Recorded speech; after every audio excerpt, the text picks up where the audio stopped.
Prince Andrew, the Duke of York, issued a statement in tribute to his mother, addressed to Mummy, Mother, Your Majesty, 3 in 1. He said, Your Majesty, it has been an honour and privilege to serve you. So there are some disadvantages to crowns, but otherwise they're quite important things. No one in that room was prepared for how heavy the silence would feel. Inside Buckingham Palace, the air seemed almost frozen as the royal family gathered for one of the most sensitive moments in their history, the reading of Queen Elizabeth's final will. This was never going to be an ordinary family meeting. It was the last written message from a monarch who had ruled for 70 years, a woman whose every decision carried weight, symbolism, and consequence. What she left behind was never just about wealth, estates, or treasured possessions. It was about power, legacy, trust, and the future of the crown itself. But before a single word of the will was read aloud, one detail had already unsettled the room. It was not King Charles standing at the center of that gathering. It was Prince Andrew. That alone was enough to raise questions. Why him? Why had he been given the responsibility of reading the Queen's final wishes? Why not the king, who had spent his whole life preparing to inherit not only the throne, but the burden that came with it? Why not Princess Anne, whose sense of duty had never once been in doubt? The choice felt unusual, and in a family where every gesture is measured and every role carries meaning, unusual choices are never ignored. So when Andrew stepped forward, envelope in hand, the tension in the room changed completely. The family sat in the drawing room, dressed in dark, restrained colors, each face composed, each expression guarded. Yet even in the stillness, it was obvious that no two people were feeling the same thing. Some had come with expectations, some had come with dread. And some had convinced themselves they already knew what the Queen would say. And some, perhaps, feared that they did not know her final intentions at all. That was what made the moment so powerful. This was not simply a legal document, it was the Queen's final word, her last attempt to shape the family she was leaving behind, her last chance to guide an institution that had outlived wars, scandals, divorces, and decades of change. Whatever was written in that envelope had the potential to redefine relationships inside the family and alter the emotional balance of the monarchy itself. Andrew looked uncomfortable from the start. He stood before the table with a stiffness that betrayed the pressure he was under. The wax seal on the envelope was still intact, and for a brief moment he just stared at it. And as though he understood that once it was broken, there would be no turning back. Every eye in the room seemed fixed on him. Not warmly, not supportively, just intensely. He was carrying out his mother's final instruction, and whether the family liked it or not, he was the one who had to speak her words. When he finally reached for the envelope, his hands were not entirely steady. The crack of the seal sounded louder than it should have. In a room that quiet, even the smallest noise felt magnified. He unfolded the first page, took a breath, and began. This is my last will.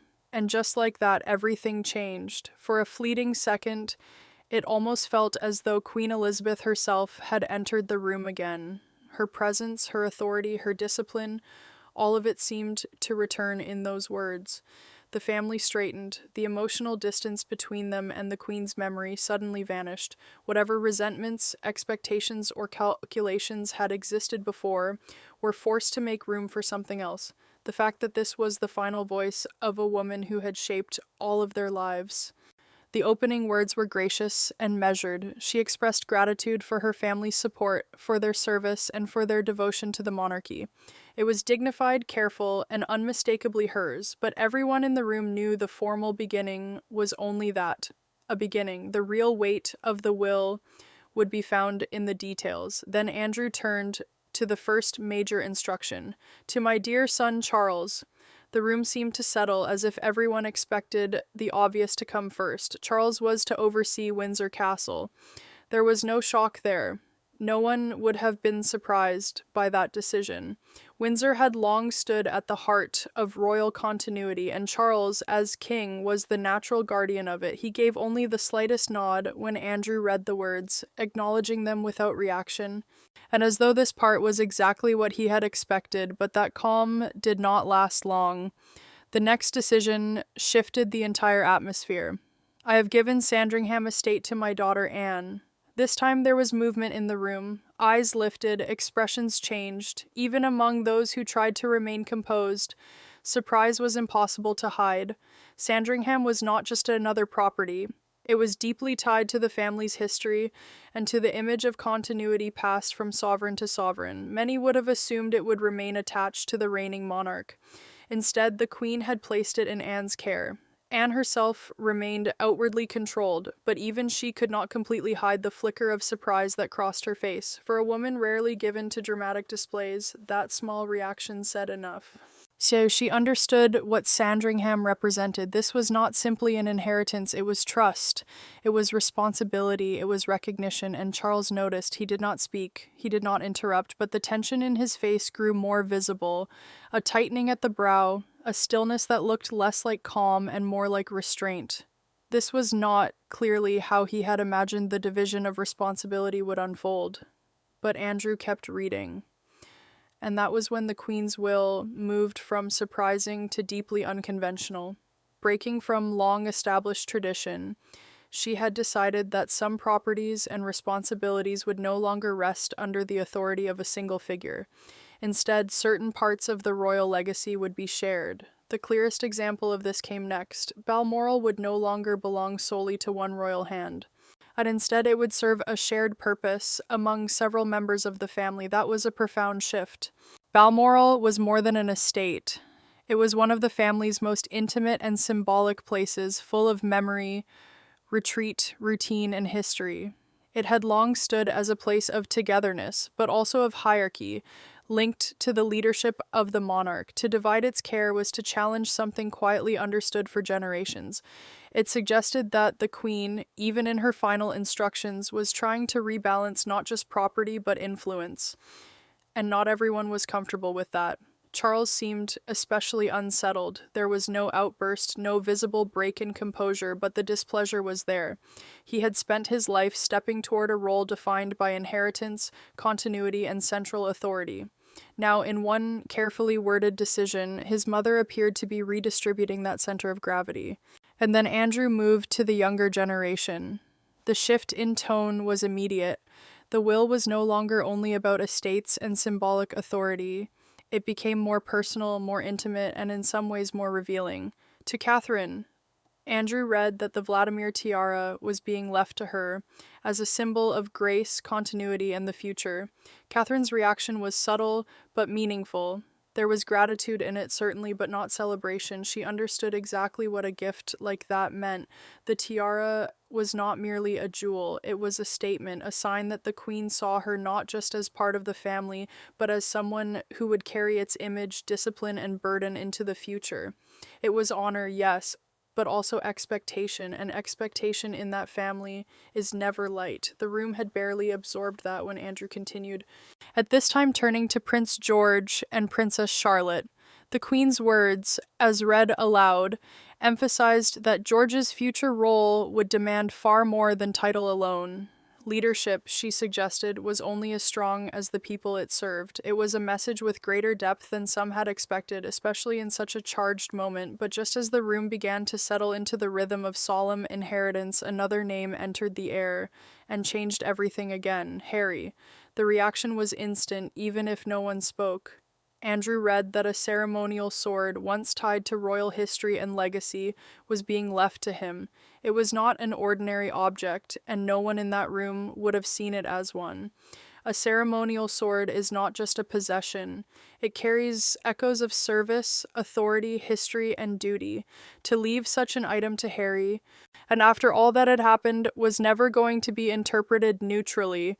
The room shifted. William sat differently. Charles looked harder, colder, more withdrawn. Even those who had remained still up to that point seemed unable to ignore the tension that followed. What did it mean? Was it a gesture of reconciliation? A sign that the Queen still saw Harry as part of the royal story, regardless of distance, disagreement, and departure? Or was it something more layered? A reminder of what had been left behind, and what could never fully be escaped. That was the brilliance of the moment, and the discomfort of it too. The Queen's gifts were not only material, they carried meaning, and meaning is often harder to bear than inheritance itself. By then, the will had become something larger than a list of possessions. It was a portrait of how the Queen saw her family at the end of her life, who was steady, who was burdened, who was trusted, who was expected to heal, and who was still, despite everything, included in the legacy. Palace insiders later suggested that the tension only intensified after those details emerged. Charles, in particular, seemed deeply disturbed by the implications of what had been read. He had surely expected Windsor, yes, but perhaps more than that. Perhaps a cleaner line of succession, a clearer transfer of symbolic power, a more traditional consolidation of responsibility. Instead, what he heard was something far more complicated. Sandringham had gone to Anne, Balmoral would be shared, Catherine had been publicly signaled as a future pillar of continuity, and Harry, absent from the room and distant from royal life, had not been excluded from the Queen's deeper symbolism. Taken together, these decisions challenged assumptions. They suggested that Queen Elizabeth had not wanted everything folded neatly into one hand. She had chosen distribution over concentration, symbolism over predictability, and perhaps balance over convention. When the reading continued, the emotional undercurrent only deepened. Anne, though composed, now occupied a different position in the room. Her mother had entrusted her with more than land. She had entrusted her with steadiness that felt unmistakable. Anne had long been seen as dependable, disciplined, and quietly unwavering. Now the Queen's will appeared to confirm that those qualities had not gone unnoticed. In many ways, Anne was being identified not as the loudest figure in the family, but as one of its strongest anchors. Charles, meanwhile, seemed to be working harder and harder to preserve his composure. The signs were small, but telling: a shift in posture, a more rigid expression, a tension that kept returning to his face. This was no longer just about property. It was about role as place, perception, legacy. A son inheriting the crown may still feel the sting of learning that authority, in his mother's eyes, was not meant to be absolute. William said little, but silence can say plenty. Sitting beside Catherine, he appeared caught between generations, not yet at the center, but close enough to see how quickly the future could harden around him. He watched his father, then looked away, perhaps sensing that this was one of those moments that would matter long after the room had emptied. Catherine remained still, observant, deeply alert. She understood, perhaps more than many in that room, that the Queen's choices were not random. Each gift was a message. Each symbol carried pressure. The tiara she had been given was elegant, yes, but it also marked her as someone expected to embody continuity under scrutiny. That is the kind of inheritance that cannot be locked away in a vault. Then came what many in the room may have hoped would not happen. There was more. They had thought the essential readings were over, but Andrew turned the page and continued into what felt like a second wave of revelation. And once again, Harry's name appeared. The sword was referenced not just as an object, but as something to be cared for. The language made the gift feel even more intentional. This was not casual sentiment. The Queen had chosen it with purpose, and that only sharpened the discomfort. William, by all accounts, found it especially difficult to accept. From his perspective, Harry had stepped away from the family's central obligations, distanced himself from royal duty, and left behind the structure that had defined them both since birth. So why then was he still receiving recognition that carried such symbolic power? Why did the Queen's will still place him inside the emotional architecture of the family legacy? Charles, too, appeared to struggle with that question. A ceremonial object tied to monarchy, being given to someone who had left active royal life, was never going to be easy to digest. It was as if the Queen, even in death, refused to let the family simplify Harry into absence. Anne, as ever, remained the least visibly shaken, though not entirely untouched. She had witnessed enough fractures within the family to understand that legacy is rarely tidy. Even so, the significance of that gesture could not be ignored. Andrew did not linger long on the discomfort. He moved the reading forward to the Queen's great-grandchildren, and with that shift, the will took on a different emotional texture. It became less about present tension and more about future responsibility. To George and Charlotte, the Queen left not only treasures, but knowledge. That distinction mattered. Material inheritance can be counted. Wisdom cannot. In those words, the Queen seemed to make something clear. The future of the monarchy would not be secured by jewels, titles, or ceremony alone. It would depend on what the next generation understood, absorbed, and carried forward. George, as the eldest and future king, was already living under enormous expectation. Even at a young age, his path had been defined in ways few could fully understand. But Charlotte's role was treated with equal seriousness. The Queen's words suggested that significance inside the monarchy did not belong only to the direct heir. Balance, service, and strength could be embodied in different forms, and Charlotte was not being overlooked. For William and Catherine, this part of the will must have landed with particular force. They were not only listening as members of the family, they were listening as parents.